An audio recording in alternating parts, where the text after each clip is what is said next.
G'day everybody, it's Harrison Ford from Supertech Electronics, and today we're going to remove a sound system from a Mazda 6. And the tools you will need today is a plastic spudger and a 10mm socket. Alrighty, let's get started. Ours is loose for video purposes, but this section here you'll need to spudger out and just make it just loose enough to be able to, it can sit there just loose like that. And the next section we're going to remove is this part here.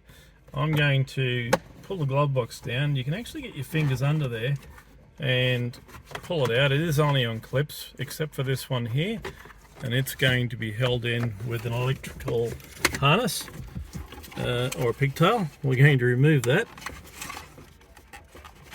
and we can put that aside and keep it out of harm's way. Alrighty, we're going to remove the 10mm bolt that lives right in there, and you'll need an extension on your ratchet. We're going to put that in there. Oh. And there we have it. Okay, so we've got the 10mm bolt out of there. This whole part will come out now, and it is connected to that guy.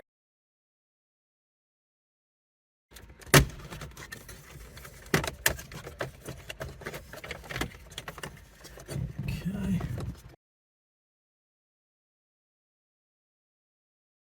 We'll just put that aside for the time being too. Okay, after we've got that out, we can take the screen out, and it will be held in with some electrical connections. Okay, so we've unplugged all the electrical connections. They only go in one spot, so don't worry about getting them in the wrong place. And that is ready to send off to Supertech Electronics for repair.